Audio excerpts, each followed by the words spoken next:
Mayo de 1941. Una tormenta hacía rugir al océano Atlántico. Un escuadrón de anticuados aviones torpederos atacaba al acorazado más potente que había visto el mundo jamás, el Bismarck.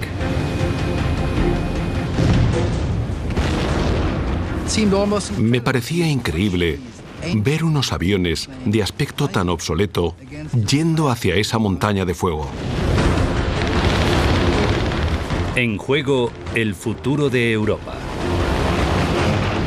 Si el Bismarck cumplía con éxito su misión, el sistema de convoyes aliados desaparecería y Gran Bretaña se rendiría. En realidad fue el punto crucial de la Segunda Guerra Mundial.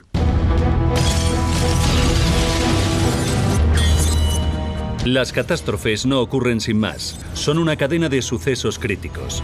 Desentrañaremos las pistas e iniciaremos la cuenta atrás hacia esos últimos segundos catastróficos. Segundos catastróficos. El acorazado Bismarck. Atlántico Norte. 24 de mayo de 1941. Acorazado King George V.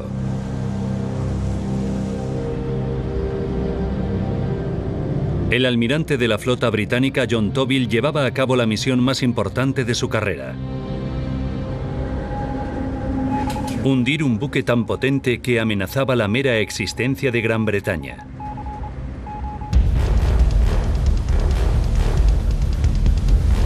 El Bismarck, el buque insignia de la Marina de Guerra alemana.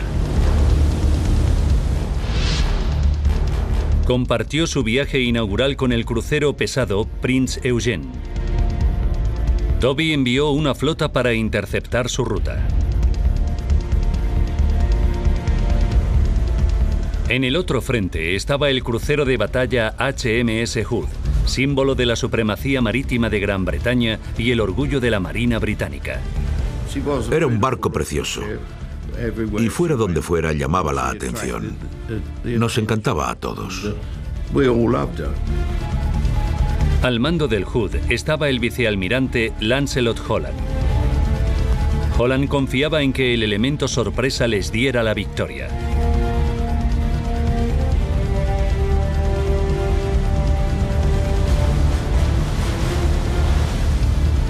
El Bismarck y el Prinz Eugen estaban a 30 kilómetros al norte del Hood.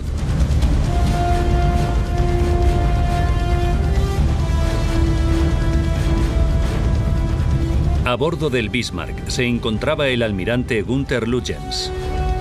Toda una leyenda de la Marina de Guerra alemana por haber hundido 22 navíos británicos en tan solo 2 meses.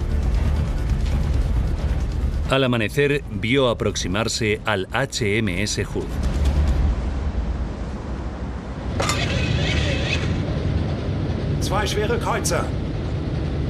Me voy a enfrentar a 2 unidades pesadas.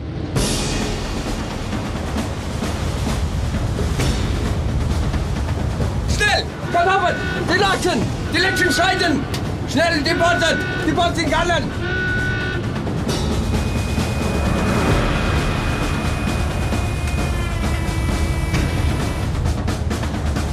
El Hood abría fuego.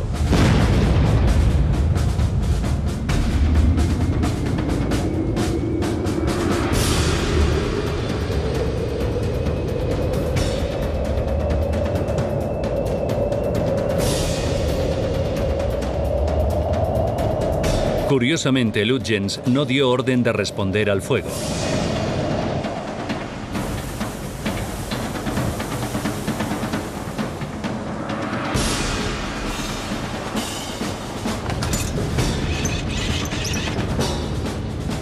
Fue el capitán Ernst Lindemann el que tomó el control. Permiso para disparar.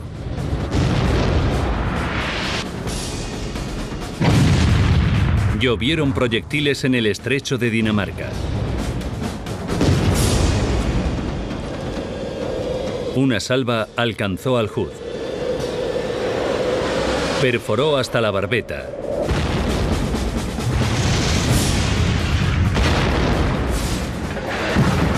E hizo estallar los depósitos de sus torres traseras, haciendo detonar 300 toneladas de munición.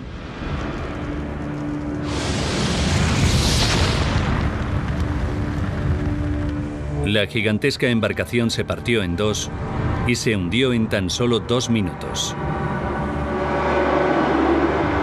Más de 1.400 marineros perdieron la vida, entre ellos el vicealmirante Holland.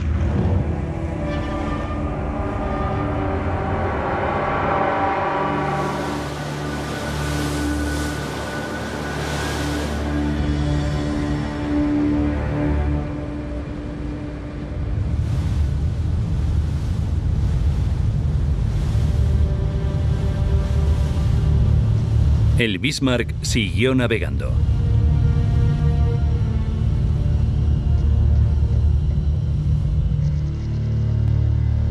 La noticia de la desaparición del Hood se extendía por todo el mundo. El mejor crucero de batalla del mundo era el HMS Hood. Su hundimiento ha acabado con la vida de 1.341 oficiales y marineros. Nuestro más sentido pésame a los familiares de estos hombres tan valientes que perdieron la vida cuando un proyectil del acorazado alemán Bismarck alcanzó sus torres traseras. Se anunció por megafonía que habían hundido el Hood. Y en ese momento no nos lo creímos, porque pensábamos que nada podía con él, que no había embarcaciones que pudieran con él.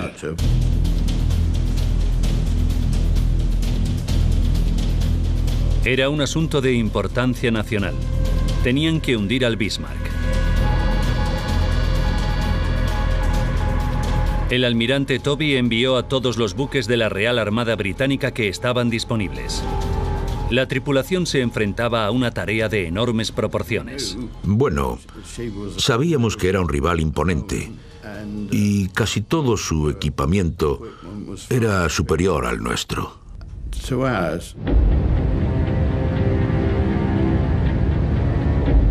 Con 88 cañones y una precisión de más de 35 kilómetros de distancia, una velocidad máxima de 30 nudos y un blindaje de más de 30 centímetros de grosor, el Bismarck era el acorazado más aterrador que jamás se había construido. Su misión, la rendición de Gran Bretaña.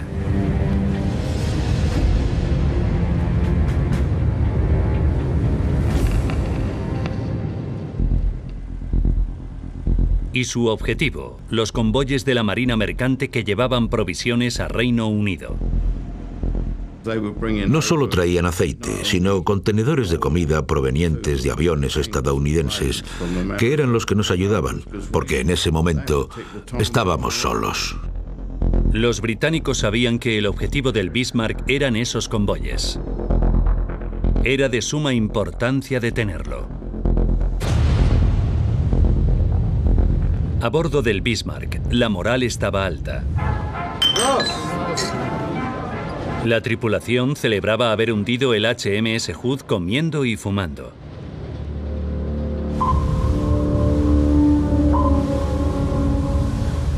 Se dirigían al Atlántico Sur. La flota del almirante Tobey le seguía. 2 navíos tienen al Bismarck al alcance de radar. Su trabajo consistía en seguirle la pista durante la noche. Pero a las 4 de la mañana del 25 de mayo, Tobey recibía malas noticias.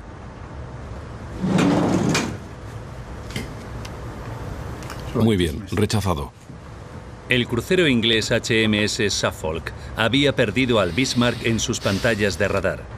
El acorazado alemán andaba suelto por algún lugar del océano Atlántico.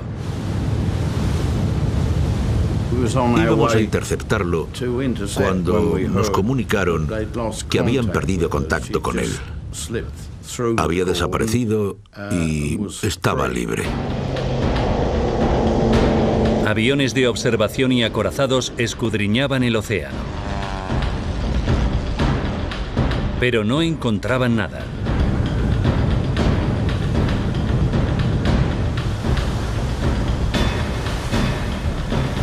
Entonces, los británicos tuvieron un golpe de suerte. A las 7 de la mañana, el almirante Lutyens rompía el silencio de la radio. Se comunicaba con la prefectura naval alemana. Un mensaje que también se recibió en emisoras radiofónicas de todo Reino Unido. Toby volvía a tener a Lutyens localizado.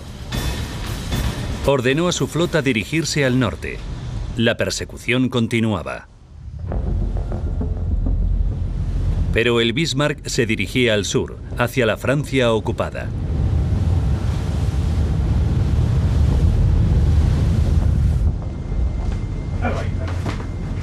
Once horas después, la flota británica no había conseguido aún localizarlo. Comprobaron los cálculos. Los ingleses habían cometido un gran error. Navegaban en la dirección equivocada.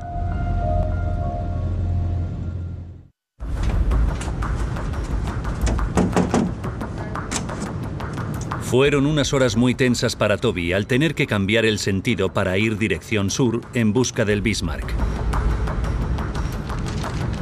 El Atlántico es un lugar muy grande y solitario.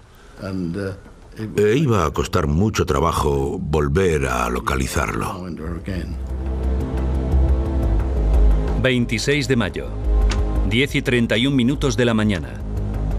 Un hidroavión llamado Catalina de las Fuerzas Armadas Británicas divisaba el Bismarck.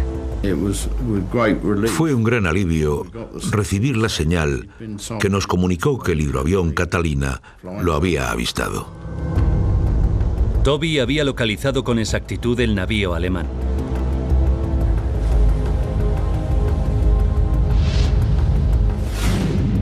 Estaba a 18 horas de aguas francesas y del apoyo de las fuerzas alemanas. Pero no la alcanzaría a tiempo.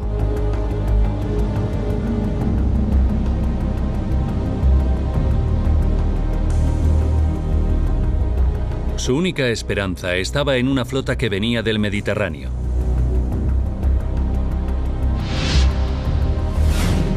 En ella se encontraba el portaaviones Ark Royal con un escuadrón de aviones de ataque torpederos Swordfish.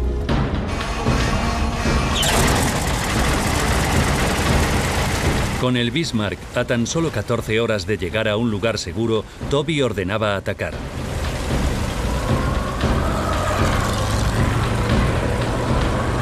Estos ligeros aeroplanos se enfrentaban a unos cielos tormentosos. Volaron durante una hora en condiciones atroces. Casi sin poder verse entre ellos, dependían del radar del torpedero principal. Divisaron un barco.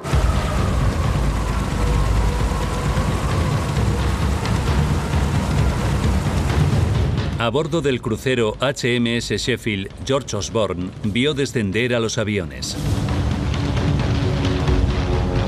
De repente, miré hacia arriba y le dije a mi compañero, «Nos van a atacar». Y él me contestó que no fuera ridículo. Sin ser conscientes de ello, los pilotos se dirigieron a uno de sus barcos.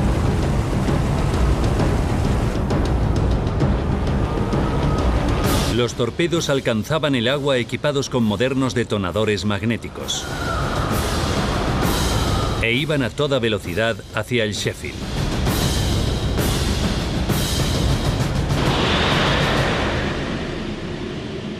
Afortunadamente para nosotros, los que nos alcanzaron tenían detonadores defectuosos, por lo que no pudieron explotar.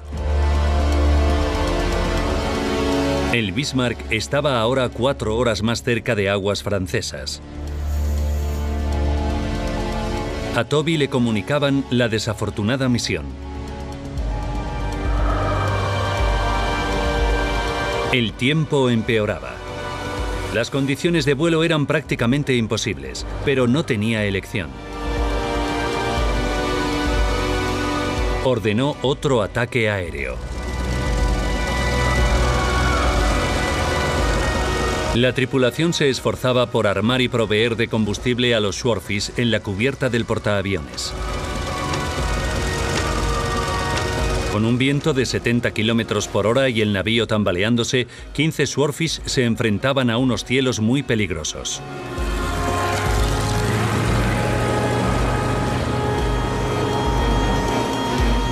El Bismarck estaba a 10 horas de apoyo aéreo. Lo único que Toby podía hacer era esperar.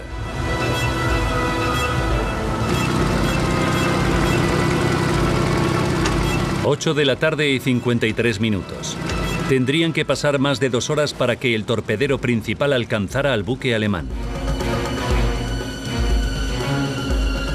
A bordo del Bismarck, un oficial de artillería, el barón von Mullenheim, era informado del acercamiento de los Swordfish. Me parecía increíble ver unos aviones de aspecto tan antiguo y obsoleto yendo hacia esa montaña de fuego. Ken Pattison fue uno de los pilotos ese día.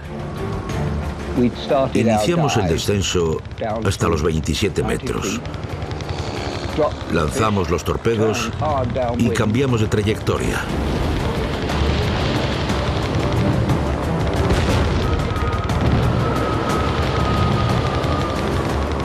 Y cuando giramos, mi observador miró hacia la parte de atrás del avión y vio cómo se autopropulsaba nuestro torpedo. Un único torpedo alcanzó la parte trasera de la embarcación.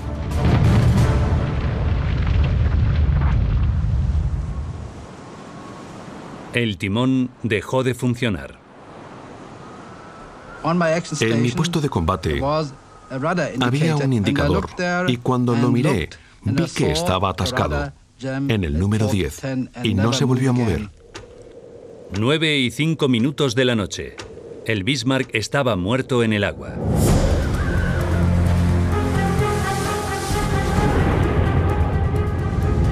Sus enormes timones habían quedado atascados y no podían ser manipulados por la tripulación. A tan solo unas horas de aguas seguras, el navío alemán era cercado lentamente.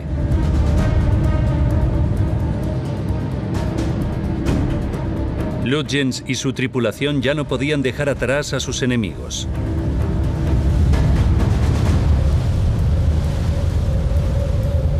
La realidad de la situación era evidente a bordo, por lo que empezó a extenderse la desesperación. Nos sentíamos como si estuviéramos en la mesa de un carnicero y no podíamos hacer nada al respecto. Das deutsche Volk ist bei euch. Und wir werden schießen, bis die Rohre glühen und bis das letzte Geschoss die Rohre verlassen hat. Für uns Soldaten heißt es jetzt, siegen oder sterben.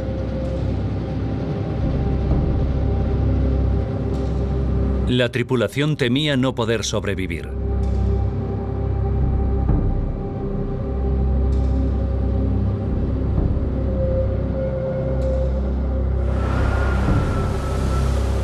El almirante Toby podía atacar en cualquier momento.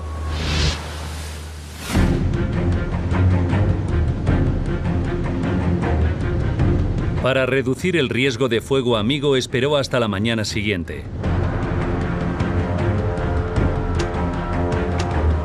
8 de la mañana y 47 minutos.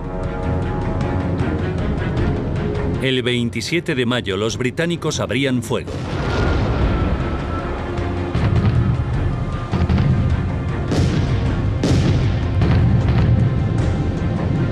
George Bell observó la batalla desde el HMS Dorsetshire.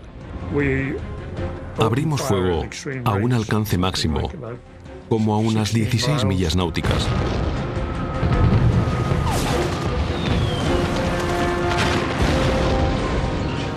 Y pronto empezamos a alcanzar nuestro objetivo. A los pocos minutos un impacto destrozaba el puente de mando y a la vez al almirante Lutyens.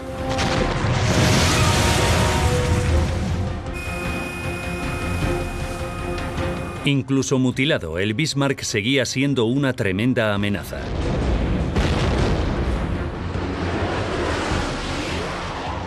Vimos que disparaban, pero no nos alcanzaron, afortunadamente. Los navíos británicos lo rodeaban. Disparamos 250 proyectiles de 20 centímetros en algo así como una hora y redujimos nuestro alcance a 16 millas, a 1800 metros. A pesar de los 90 minutos de duro bombardeo, el acorazado alemán no se hundía.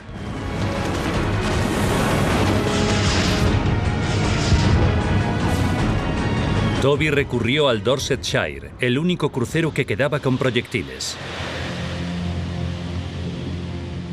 Lanzamos 2 artefactos y uno de ellos alcanzó al Bismarck, pero antes de disparar el segundo, el navío empezó a volcar. 10 de la mañana y 39 minutos. El Bismarck empezó a zozobrar y a hundirse. Y se podía ver la quilla de proa a popa, que era todo el barco, antes de que la popa se hundiera y se dejara de ver la embarcación. El Bismarck había desaparecido en su viaje inaugural. De una tripulación de 2.221 hombres solo sobrevivieron 115.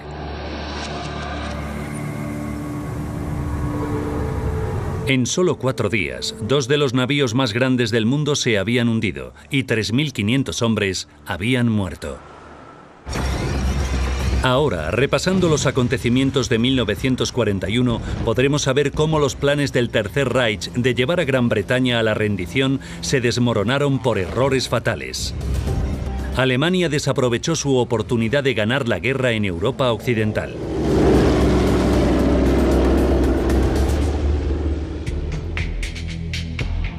«70 años después, el historiador Andrew Lambert revelará cómo una serie de errores de cálculo por parte de Alemania sellaron el destino del Bismarck.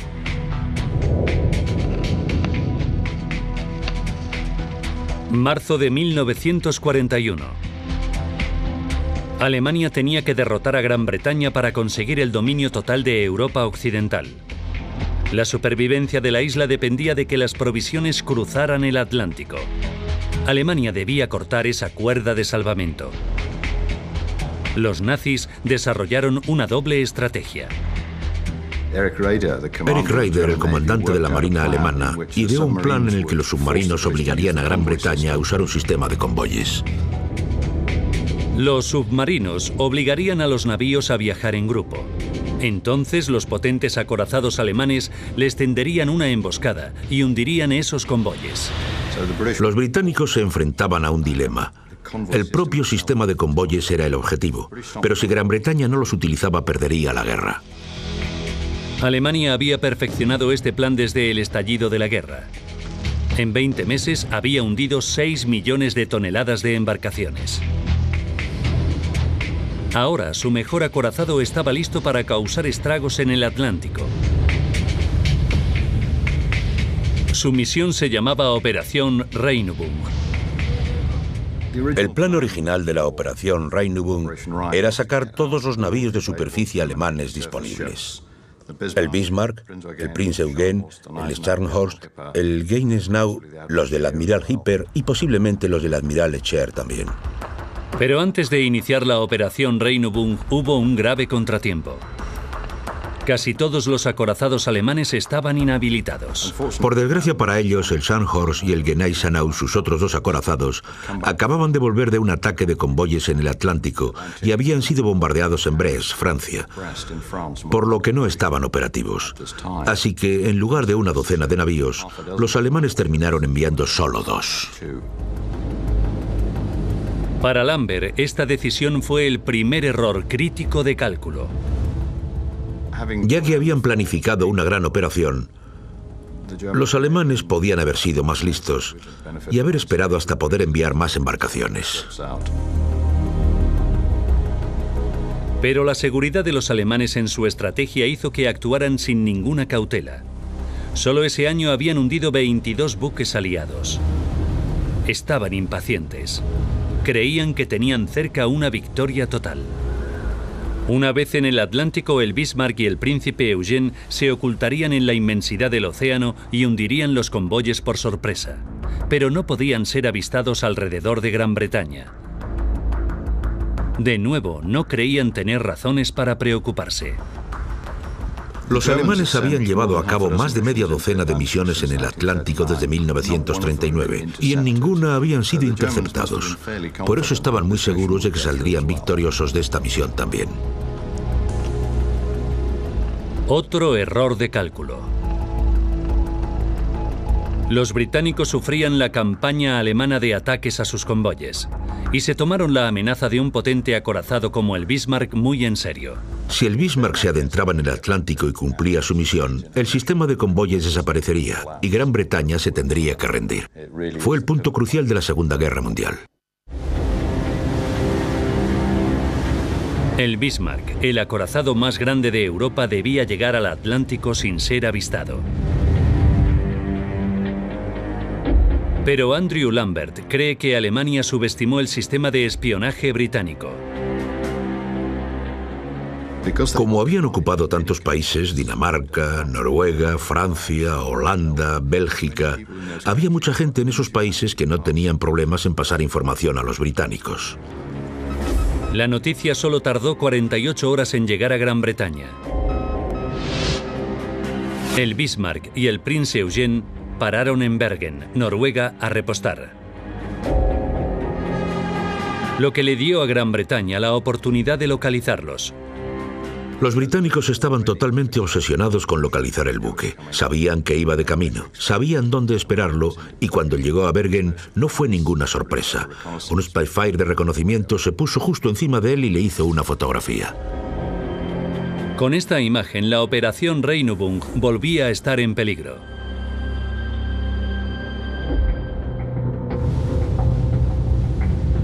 Ignorando que sus movimientos eran conocidos, el almirante Lutyens se centraba en avanzar sigilosamente por el Atlántico. El tiempo cambió a peor.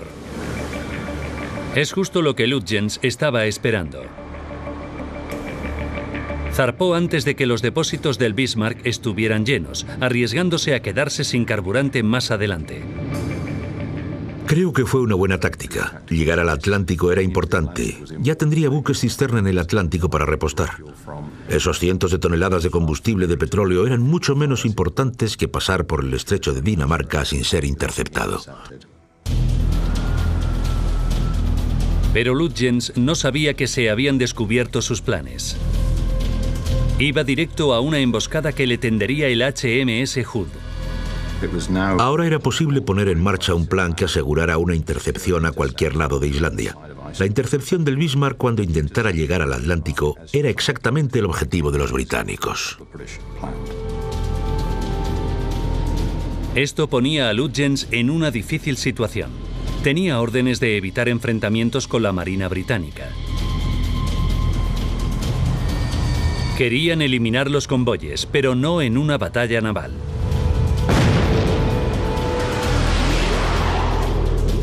Cuando el Hood atacó, Lutyens no sabía qué hacer. No respondió al fuego. Estaba minado por un oficial de menor rango, el capitán del barco Ernst Lindemann. Jan Bitt ha encontrado pruebas de la fricción que había entre ellos. Hay que tener en cuenta que veían la operación desde diferentes puntos de vista. El capitán del barco es responsable de las tácticas. Por tanto, Lindemann pensaba tácticamente, mientras que el almirante tenía que pensar estratégicamente. Lutyens se centró en seguir las órdenes. Lindemann se centró en el futuro inmediato del buque. Tomó la insólita decisión de hacer caso omiso a su superior. Así que, al final el capitán Lindemann ordenó abrir fuego con las palabras: "No consentiré que disparen a mi nave bajo mi culo".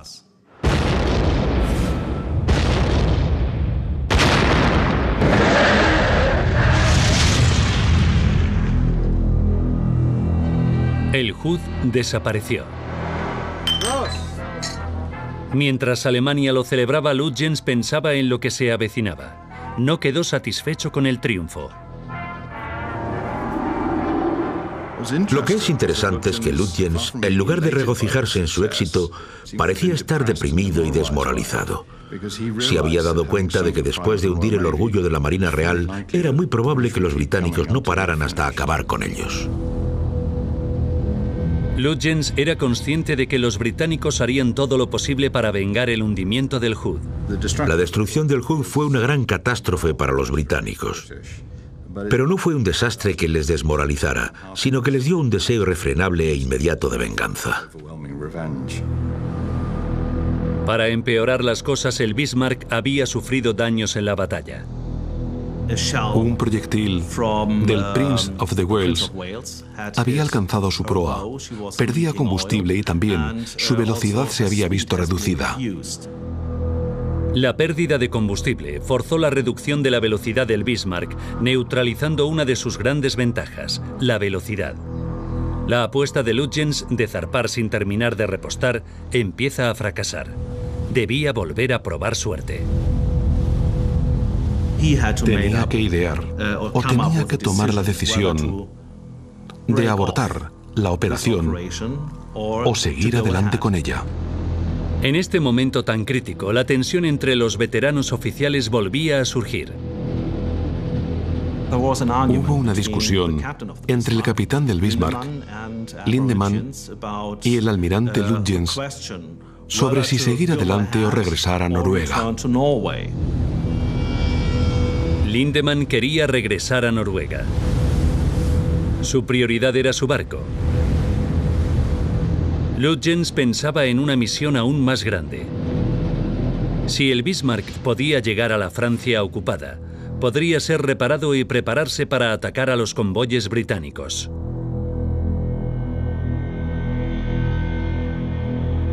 No tendría que volver a atravesar el peligroso estrecho de Dinamarca.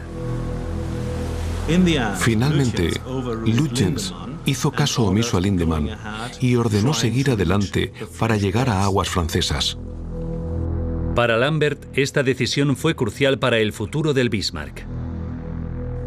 Podían haber vuelto a casa, pero él decidió no hacerlo. Y fue un error muy grave. Lutyens creía que podría llegar a las seguras aguas de Francia sin problemas, a pesar de saber que los británicos le pisaban los talones. Podía escuchar sus señales de radar, pero subestimó la capacidad de su nueva tecnología. Lutyens seguía escuchando las emisoras de radar del HMS Suffolk, por lo que sabía que los británicos le tenían localizado. Lo que Lutyens no sabía es que las señales de radar que podía escuchar no llegaron nunca a los británicos, porque sus buques estaban demasiado lejos.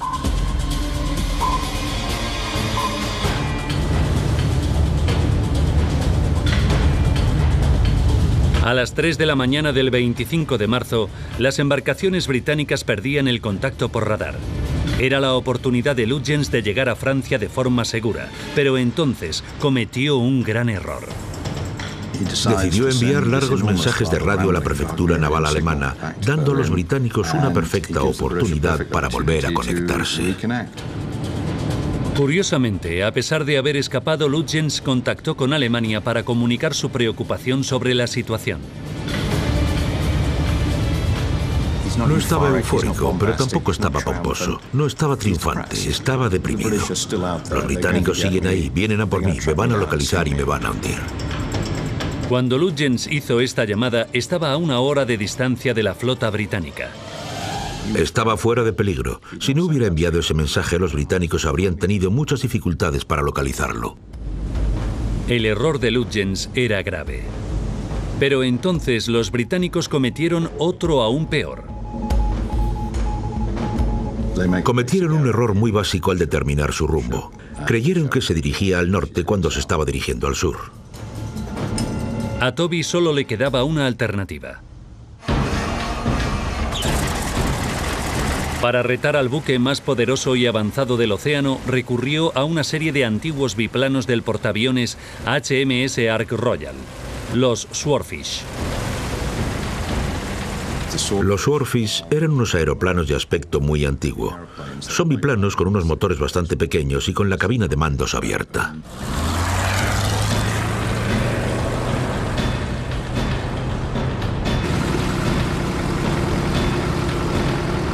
Pero esta enorme diferencia de tecnología entre el buque y el avión fue el gran triunfo de Gran Bretaña. Los potentes cañones antiaéreos del Bismarck eran demasiado avanzados para estos anticuados aviones. El oficial de artillería alemán comunicó que sus baterías antiaéreas no podían alcanzar a los Swordfish.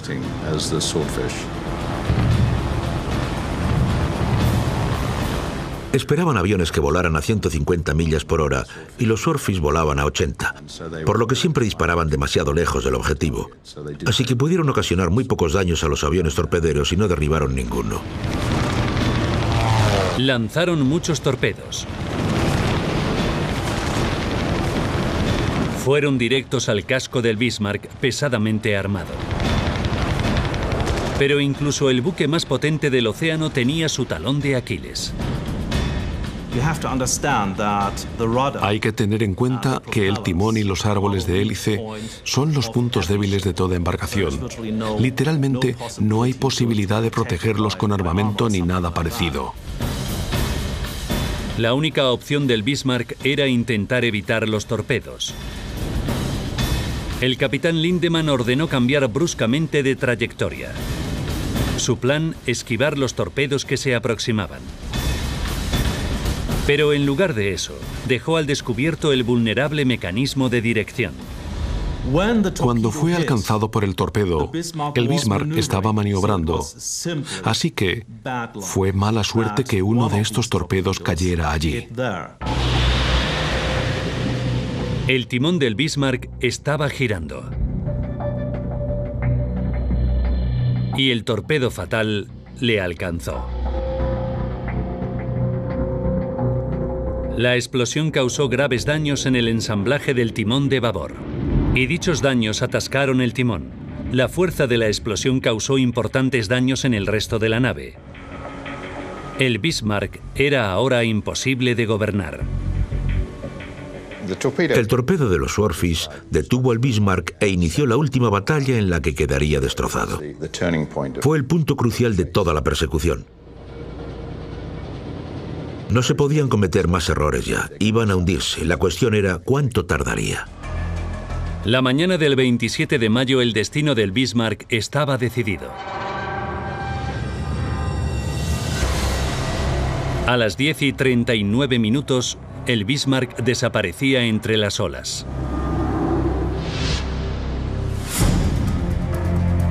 Su primera misión había durado poco más de una semana.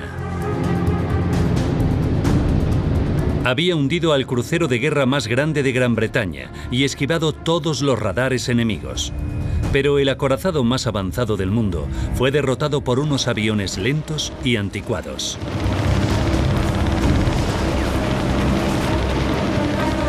La operación fue el resultado de la mala suerte y de una serie de decisiones desacertadas.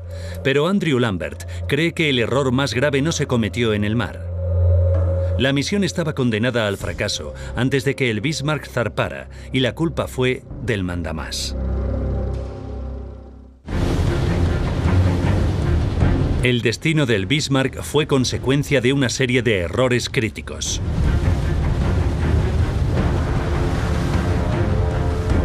...19 de mayo... 8 días para el desastre. Comenzaba su misión sin la flota que en principio iba a acompañarle. Al día siguiente, el sistema de espionaje aliado destapaba el secreto de la operación. No llenó del todo sus tanques de combustible en Bergen. 3 días para el desastre. Lutyens decidía dirigirse a Francia en lugar de regresar. Y envió un mensaje a Berlín revelando su posición a los británicos. 13 horas para el desastre. Una maniobra equivocada durante el ataque de los Swordfish inhabilitaba el timón. —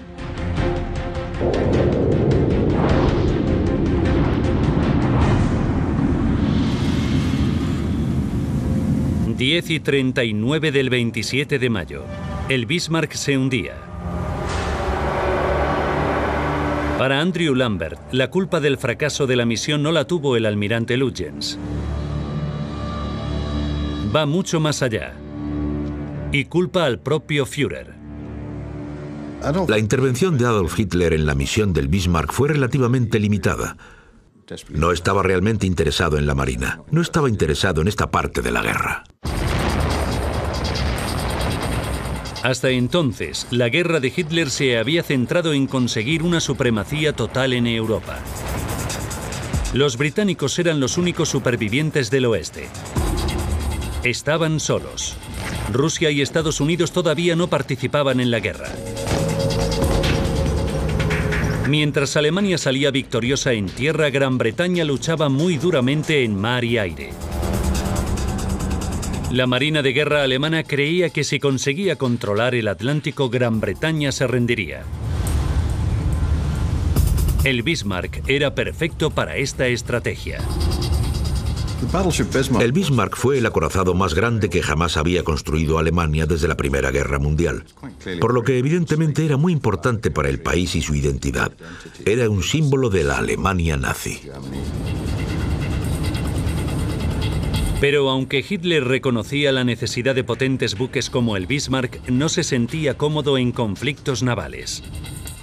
Hitler nunca entendió el océano. No era un hombre de mar, después de todo era austríaco. Era de una zona del centro de Europa sin acceso al mar, así que para él la inmensidad del mar y los conflictos navales eran territorio desconocido. Y en este momento de la guerra, derrotar a Gran Bretaña no era su objetivo principal. Hitler estaba concentrado en el este. Su objetivo era invadir Rusia.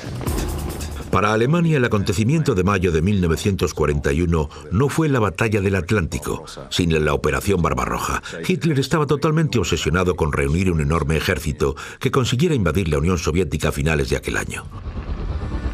Si Hitler invadía Rusia, estaría combatiendo en dos frentes, este y oeste. Su ejército estaría dividido y sería más débil. Quería cerrar el frente occidental. La Marina de Guerra alemana creía que el Bismarck era la solución. La mejor manera de hacer que los británicos dejaran de luchar era destruir sus sistemas de convoyes, así que la Marina fue capaz de venderle el proyecto a Hitler en un momento en el que podría resolver el mayor problema, una guerra con dos frentes. Se dio luz verde a la Operación Regenbogen. Para demostrar la potencia de sus nuevos buques de guerra, su misión empezó sin autorización de Hitler. Pero el verdadero problema para el Bismarck fue que la atención de Hitler estaba centrada en Rusia. Y el apoyo a la operación necesitaba centrarse en otro lugar. Las autoridades nazis, aparte de la Marina, se centraban en el este. No les interesaba el oeste. La operación Regenbogen no tendría el apoyo aéreo que solicitó, no iba a formar parte de otras operaciones. Por tanto, el Bismarck operaba con muy poco apoyo, incluso de la fuerza de submarinos. Gran Bretaña había controlado todo un imperio gracias a su dominio de los mares. Pero Hitler no tenía esos conocimientos.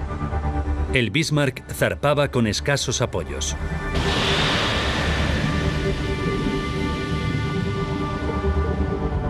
Ocho días después, desaparecía.